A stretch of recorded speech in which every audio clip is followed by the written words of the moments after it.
Hello, my sweet loves. This episode with yours truly is dedicated to my entrepreneur, my small business owner, my fellow coach, healer, teacher, yogi. If you are out there in the world looking to be of service, if you are bringing your gifts to others, if you're looking to make impact and income, I see you. And I see you whether you have been doing this full time for a very long time and are super profitable, or you're just getting started and you're feeling a little itchy and also potentially losing a little bit of hope and you just need a little bit of oomph to just let you know to hang in there, or it's something that you're doing for fun on the side and adjacent to something else that you're doing. Regardless, if you're in a space where you're doing something on your own and you could use a little boost, a little encouragement, a little pick-me-up, a little moment to be seen, to feel heard, I got you, love.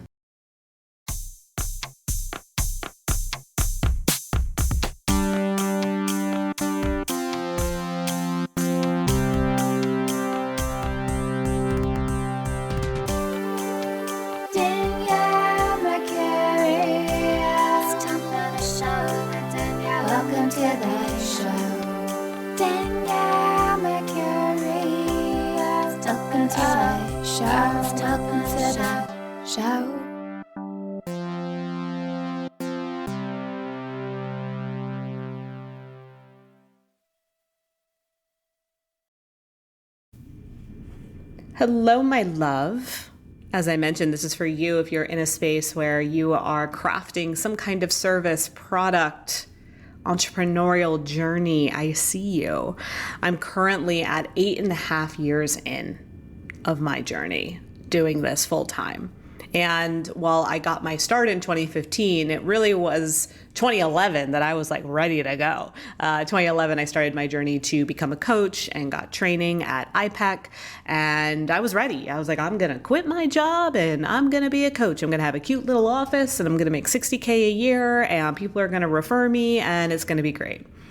Fast forward to 4 years later until I felt confident to do that. And if you've been listening to the podcast for a while, you've heard my story here and there, but I especially wanted to emphasize and bring an encouragement if you are on your own solopreneur, small business journey.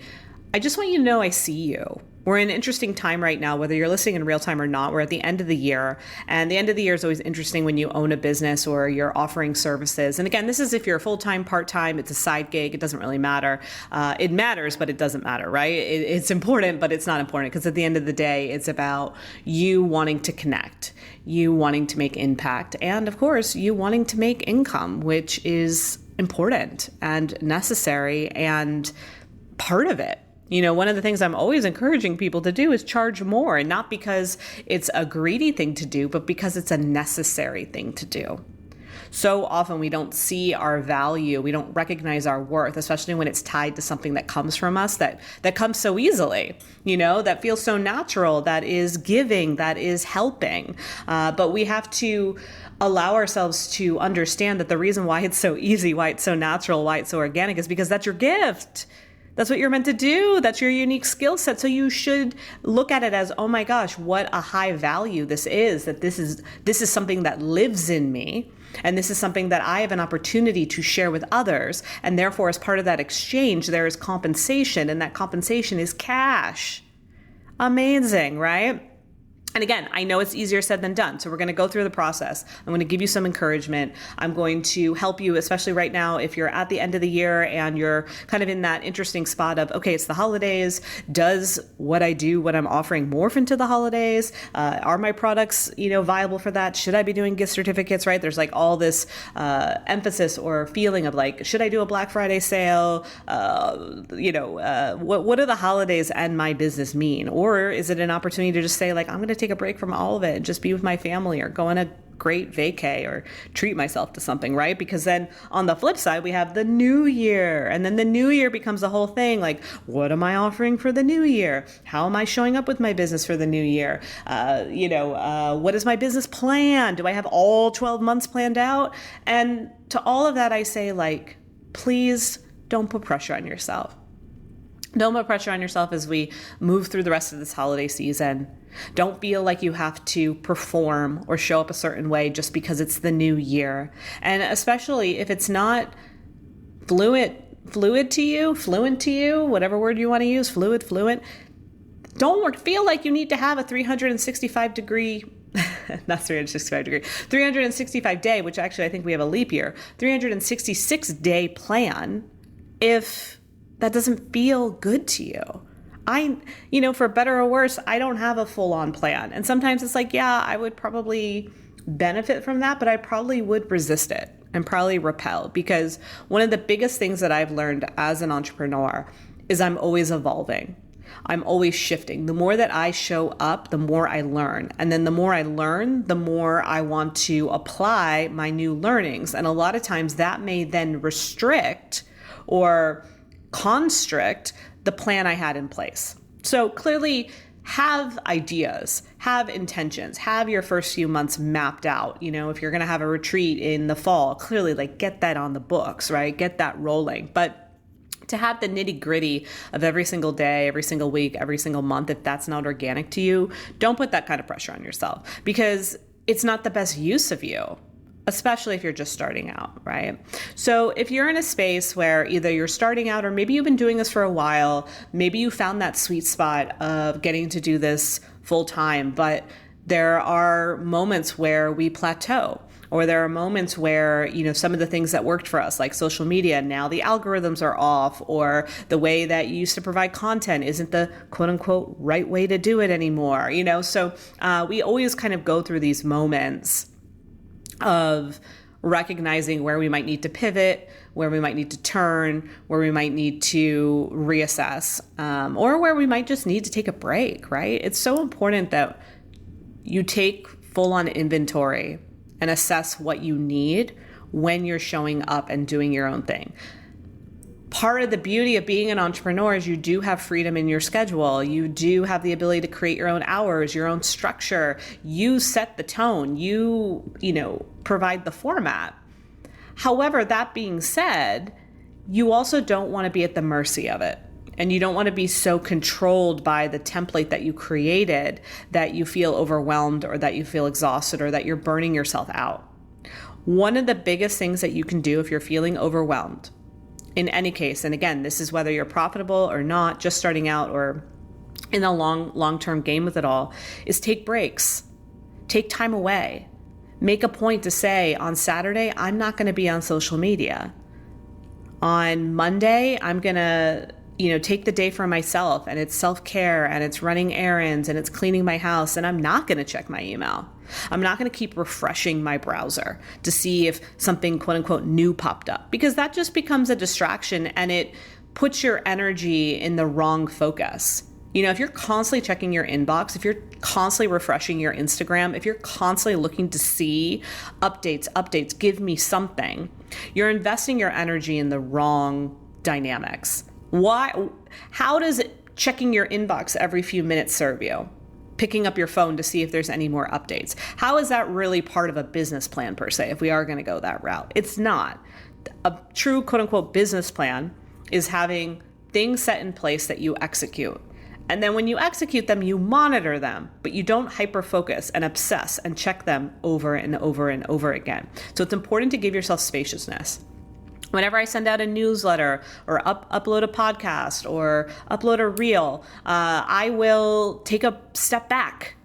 I will not refresh my inbox for an hour. I will put my phone down. I will go do something else, because it takes the energy off of obsessing. How did that do? How did that land?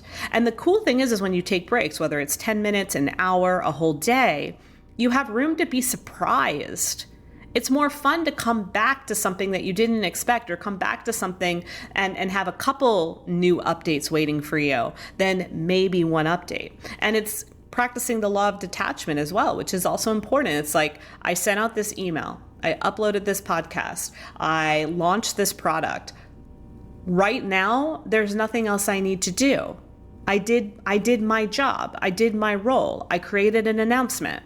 And now I'm going to step away and allow the announcement, the launch, the post, the email to do what it's meant to. So I want you to start thinking about that when you're posting, when you're sending emails, when you're delivering content. Once you are out of the creator seat and it's out there in the world, now let that thing that you just made be the creator and create the return that you're hoping for. That's a better use of your energy and where you should kind of have your focus. Before I send an email out, I always bless it before I hit send. Even if it's scheduled, I'll send a futuristic blessing its way, right? Just to be like, I bless this and I allow it to take form in the way that it's meant to. I allow its path to unfold organically as it's meant to for my highest good and those that are meant to receive it. And then you can just take a breath and ease up. And it just takes some of the pressure away. And again, let yourself be surprised. It's the best feeling when you are able to walk away or you put out a request to the universe like, wow, I could really use another client. And instead of hyper-focusing about how you're going to get that client, you take the night off, you go to bed, you put your phone down, and in the morning, there's something waiting for you. There's a client. Hey, I've been thinking about working with you. Like, what? Like, that's so much fun, right? And part of taking the pressure off too also comes to when you're sharing. Okay, like especially let's say you're in a space where you're building your business or it's something you're doing on the side. It hasn't really come to a place where it's profitable in a way that fully serves you. You may get questions. People may say, oh, how's it going? How's that thing you're working on? How's that yoga thing? How's that, ba. And I really want you to be mindful of your response. Because in those moments, you have an opportunity to empower what you're doing. You can say, oh, it's going okay. Like it's a little bit slow. Not that many people are really getting it. I'm not sure what I'm doing wrong. You could say that, which just gives that more fuel to continue in that way. Or you could be like, it's going really well. It's growing. I'm learning a lot and I'm having fun in the process. I'm excited to see where this goes. Which scenario sounds better? They're both, even if your business is quote unquote slow, it's still the truth. I'm excited to see where it grows. I'm learning in the process. Those are things that are true, but they're more empowering, right? They're more beneficial. And they're also putting you in a position when you're communicating about what you're doing, you're letting people know, hey, this thing that I'm doing, it's real. It's alive. It has roots. It's growing. And that's what they need to know. And whether or not it's like, sometimes people might ask you that literally like aren't your ideal client. I call them your ideal client blockers. Like don't waste too much energy trying to justify or like make them understand, right? Like I know that I don't need to spend all day explaining my business to my dad because first of all, my dad he doesn't really get it. He gets it enough to know to send me a picture of the moon when it looks pretty. And I love that. But at the same time, like he's actually not my ideal client. Like if he opted into one of my workshops, I would be kind of upset. And not because I wouldn't make sense unless he went on a journey that allowed him to like be in alignment and really want to do what I'm doing. I wouldn't really like it because I wouldn't feel like it was a good match, So why am I going to try to explain and waste my energy making my quote unquote dad be an ideal client when at the core he's not? He should go sign up for something that makes more sense for him, like a racquetball league. Go sign up for that because you like racquetball and you want to exercise more and you want to take care of yourself. Great. Go play racquetball and let me go play with my people, So I'm very mindful of how much I share and with whom I'm sharing. Now, if it's somebody I can feel is really interested or someone that maybe has like a community or a network that might be interested, I'm going to lean in a little bit more. I'm going to share a little bit more. I'm going to explain a little deeper, right? So using your discernment when it comes to sharing what it is you do. But no matter what, whether it's someone that would never be your client or someone that, could be the most ideal person to work with ever, you always want to speak to what you're doing with high value. And I don't care if you have made $1 million from your business or $2 from your business. It is a high value commodity. And you have to carry yourself and carry this business in that manner. It is so important. And as you do that, you have to release any shame that you have around charging for it. If what you're doing in your heart of hearts is high value, which I truly hope that it is, because it has to be, when you had that aha moment, when you had that realization, this is what I'm meant to do, this is what I'm good at, right there, that established its value. And then the more that you leaned into it, maybe you had to take a training, maybe you had to learn some things. Now that thing that we realize, oh, this is a value, now it's become a high value. And so now you're going to embody it as that, and you're going to walk and talk and show up from that high value. And understand that when people pay you, when an exchange happens, you are giving them a high value experience. And I don't care if the thing that you're quote unquote charging is $5 or $500. You decide what is a high value exchange for the thing. Okay. So like, yeah, maybe if you're selling like homemade chapstick, you could sell that for $5. I say sell it for 15, but that's me. Cause I always say like, raise your price a little bit more. Like whatever it is that you think is a good price, add 20%. Because also as your business grows, even in the beginning, let's say you make under 5K and you don't have to claim it as taxes or whatnot, it can still be claimed as a hobby. You do want it to grow. And there's going to be a day where, what if this does become your full-time thing? You know, you're going to have to pay taxes. You still need to pay your insurance and bills and things like that. So always add 20 to 30% off on what you think, especially if it feels like you're lowballing it, especially if people aren't batting an eye at your price. That might mean it's too low. Or have a range, right? Have the $5 item and then have the more luxury $100 items, you know, so that way you can kind of assess. And then that gives you leverage into showcase the high value products. I mean, they're all high value products, but showcase the ones that you're like, ooh, I could really make a profit here. And then at the end of the day, if they just start with the chapstick, that's fine too, because they're going to see the value in that and they're going to want to come back for more. But you always have to trust that people are going to dip in and come back for more. They're going to see the value and then really start to see it as a high value. These are some things that you need to be thinking about. And that's going to help release any like shame or weirdness around receiving money. Because when it comes down to it, like, look at how you spend money. Are you feeling, guilty for when you pay certain people things that you value? When you go to that yoga class that was amazing, are you like, ooh, I should feel guilty about buying, going to that class? Or you're like, no, that class was a worthy investment.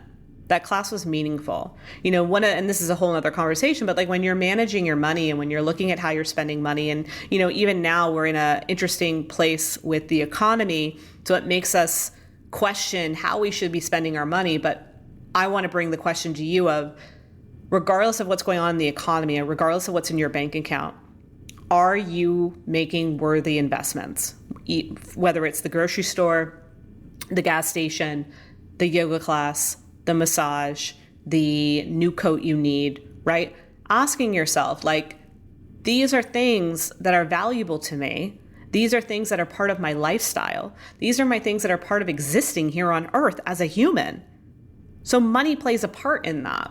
And so the more that you start to see yourself in this equation of we're all humans and part of being humans here is spending money, you get to be the person that other people spend money on. Why not? That's why you signed up to be an entrepreneur. That's why you decided to have a small business, or else just stay in a position where even if you're working a full-time job, or even if you're working for someone else, or you're in corporate, or you're working for a law firm, or you're working for a school, you're still getting paid. Right? No matter what, all of us get paid in one way or another. Or maybe you're, a stay-at-home mom, or your partner is able to provide. Like, honor that. Like, let money do its thing for you. And like, let's not over question it, and let's not beat ourselves up, and let's not find ways to be shameful or guilty, especially when money just provides us with things that we need on this earth. And then when you're running your own business, you're providing people with things that they need based on what you do. And there's no like, oh, I'm just like an extra thing. I'm not a necessity. Yet no, you provide something great. End of story. Let's leave it at that. And then you lean into it being high value, right? So you want to, and with that being said, when you're growing your business and you're talking things up, you really want to lean into the people that you're noticing are sticking around. It's very easy in the beginning to feel discouraged if only one or two people actually buy your product, or you only get a couple views on a story, or you put an email out and no one responds back, or you create a workshop and you rent out a yoga studio and two people show up. It can feel like, like I'm not making impact, this isn't working. However, just like anything, just like examples I've shared already, you have a choice in looking at it. You could say, oh my goodness, people are showing up. 2 people showed up for my workshop. That's amazing, right? So often I see people, I'll hear people say, like, I'll be like, oh, how was the class that you taught? Oh, it was okay. I mean, there were only 6 people there. I thought there was going to be at least 20. And it's like, okay, like that's okay to admit. Like, it's okay to say, like, I was hoping for 20 people, but like, I want you more in the mindset of like 6 humans showed up for this experience that I led. That's incredible. And when you share about it with the world, say like, I had an amazing class last night. Everyone that showed up loved it. You don't have to say, oh, the 6 people that showed up or the 2 people that showed up. It's just like, we had a great class last night. It was so much fun. We're going to do it again, right? Get a couple testimonials from the 1 or 2 people that came. Then that becomes leverage. It's you have to realize when you decide to be an entrepreneur, when you decide to be a teacher, when you decide to run a small business, you're deciding to be a creator and a marketer and a writer and an alchemist and a magician. So if all of that is true, then you have the power of your words here. You get to say, we had an amazing launch. I'm so happy that we went through with it. The next launch will be in a month. Even if no one bought your product, you should be happy that you did it because you learned, you put yourself out there, you got the first one out of the way, and you didn't let anybody know that it was quote unquote a failure, because it wasn't. And then you gear yourself up to do it again. And then the next time, those people that like weren't sure the first time, they heard how great it was the first time, now they're going to sign up the second round. But you have to give that momentum a chance. And so often we cut ourselves off before our business miracle. So often. Amanda Francis, who's been on this show, she has a money course that I believe she charges $2,000 for. And she has now created a multi-million-dollar business based off of that one course. I knew her when she first launched it. When she first launched it, I think it was $250. And I'm pretty sure 4 people signed up. She could have said, this is it. I'm done. I only made, I made under $1,000. Only 4 people showed up. I guess this isn't working. But then she did it again. And the next time she had 20 people. And then she did it again and she had 50. And she just kept going until she had hundreds of people signing up. Then thousands of people signing up. She allowed the momentum to take over. And she didn't let the numbers of her initial launch slow her down. And I encourage the same for you. Because even if you look at let's say your social media and you could say oh, I wish I had 1 million followers. Do you? Do you actually even know what you would do with these million people? Or can you just appreciate the fact that you have 100 followers right now? And if you were to show up in a room and all 100 were there, would you be like, oh, there's only 100 of you. I wanted 1 million.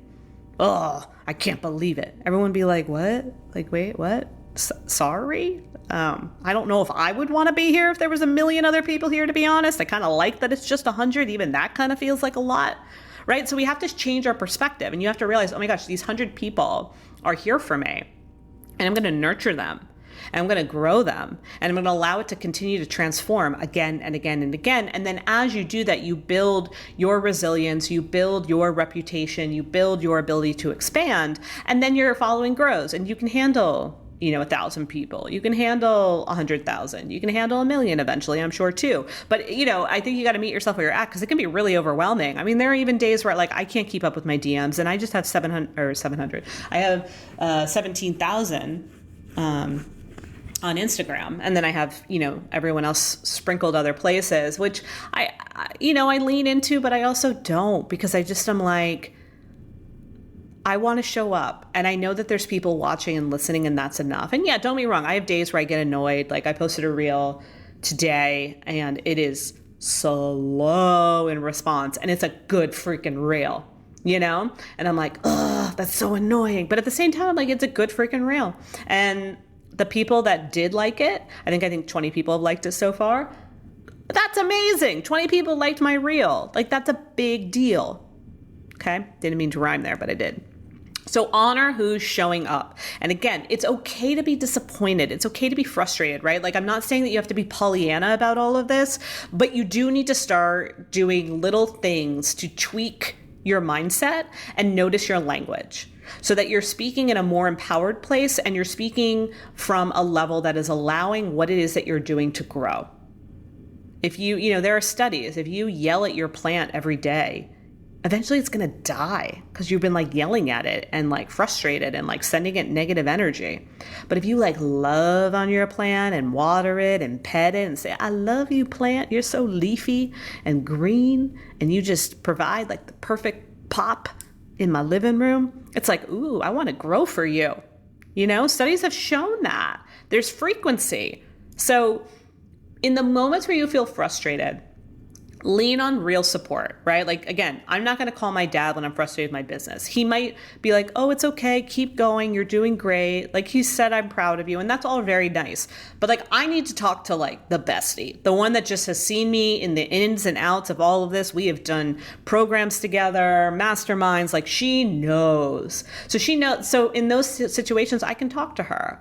I can share like, oh, I'm a little bit frustrated here, or I'm not seeing the response I would like here. I'm feeling a little stuck. And you can talk it out and that feels good. But then you go back to the understanding and the knowing and the witnessing that this is real, which goes back to you understanding that you're a high value, right? And another thing that you can do when you get lost or discouraged is go back to your why. Lean into your spirit, because it's very easy for your ego to all of a sudden become your business manager. And the ego's not a great business manager. I didn't get proper training in that, to be honest. Like, it's just absorbing like any like quick fixes or shortcuts or what other people are doing. And like, yeah, it has some good ideas and it can help here and there. But at the end of the day, I wouldn't hire my ego as my business manager. I want my soul helping me out, because the soul is timeless. The soul has lived so many lives. The soul knows the future. The soul knows who you are in and out on so many levels. The soul is your direct access to your God, to your source, to your connection. So if that's the case, that's what I want running the show, right? And so your soul is also the vehicle that brought you to want to do this in the first place.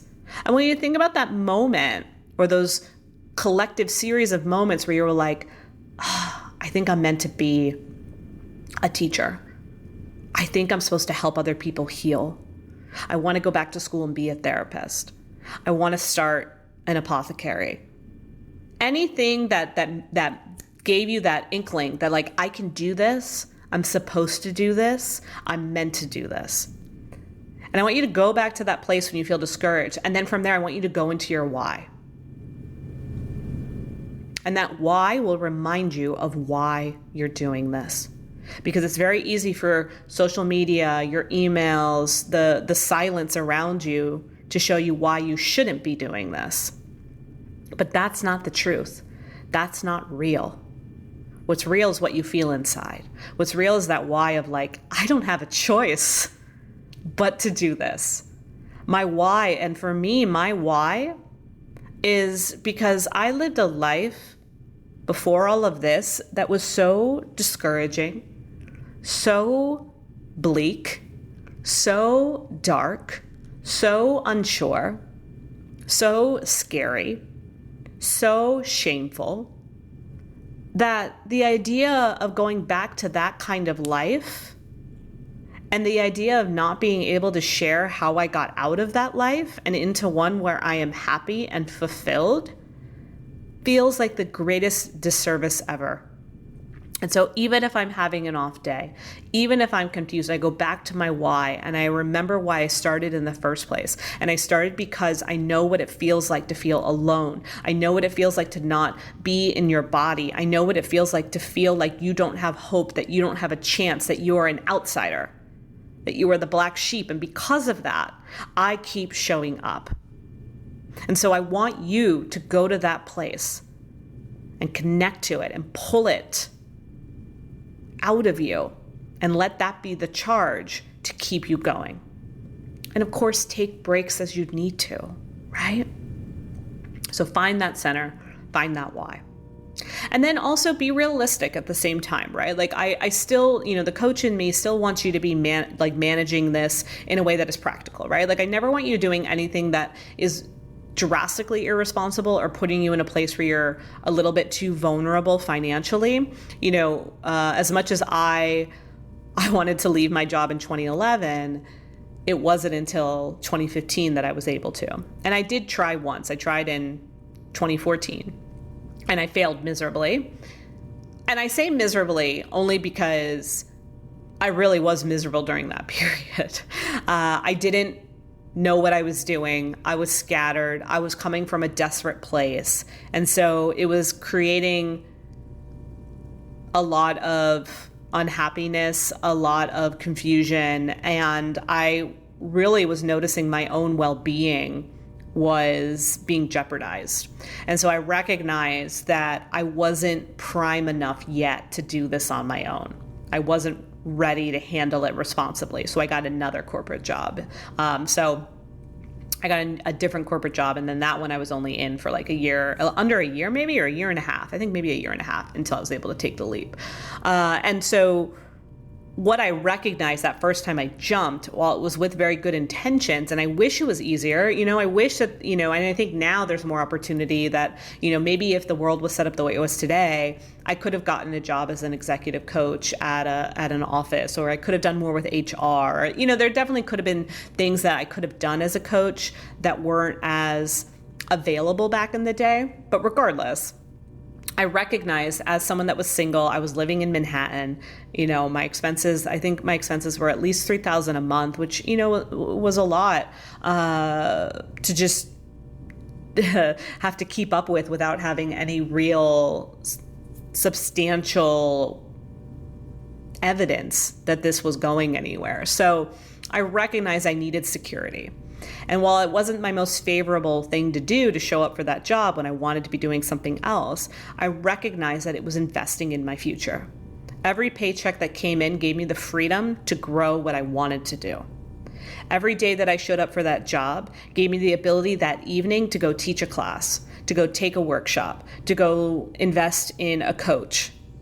It gave me the resources and the security to have the freedom to explore what it meant to do this. So if you're in a space where you're rebelling from your job, or you're annoyed that you have to have one, I see you for sure. However, believe in what it's giving you, and also equally believe that it's temporary. I knew that this job was not going to be forever. So I honored what it was giving me, and I made it work the best that I could, with the understanding there would be a day that I grew my business to a point where it would be irresponsible to both jobs to have both. And so I recognized it was irresponsible to my day job, and it was irresponsible to the business that I grew to stay in both. And that's when I took the step out. That's when I was able to walk away from that corporate job and say, I'm good because of the business that was waiting for me, because of what I grew, because I did workshops for 2 people, because I wasn't worried about how I was going to feed myself, because I was able to find community and sign up for events to network and really learn from other individuals as to how to make this work, and to also have that security to be able to trust. Sometimes it's not so easy to trust when you're really emotionally insecure and physically lacking security.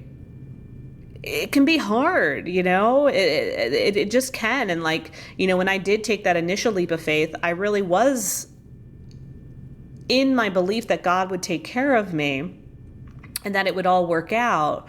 But at the same time, I literally had nothing tangible going on from a coaching business perspective. And so God was like, Danielle, I love you and I want to take care of you and I see you in this and I know it's your gifts, but you're not there yet.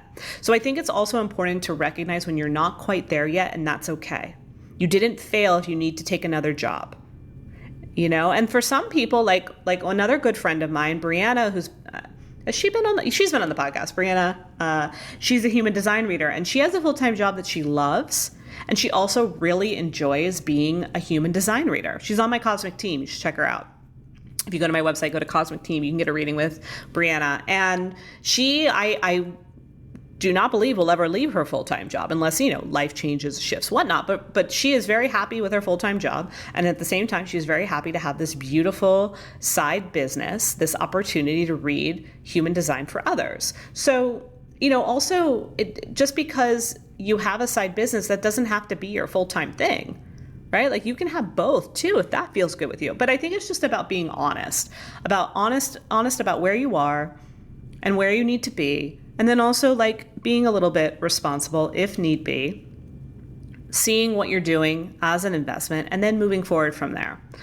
So ultimately, during this season, as we move out of the holidays, as we move deeper into the new year, or whenever you're listening to this, just know that you're on the right track. Just know that if you have a gift inside of you, we are literally moving deeper and deeper into the age of the entrepreneur. I promise you, more opportunities are coming, more respect, more understanding, more investments in the kind of work that you're doing, in the kind of things you're showing up for. And it might not seem like it right now, but I promise you things are recalibrating. And I promise you things are better than they used to be. And I promise you that there's a space for you. Please realize that what you're doing is no small feat. So many people always think about the idea, but never actually follow through with it. You're following through with it. And for that, I commend you. And I adore you. And I respect you. So please have that same respect for yourself. And continue to trust the process. Continue to believe in yourself. Continue to be brave and know that what you're doing is very much you being a pioneer in this space. But I promise there's going to be a day where you look back and you are going to say, thank God I didn't give up. I am so glad I stuck with this. I am so appreciative of how I leaned into my high value, that I didn't give up on this, because you're not meant to.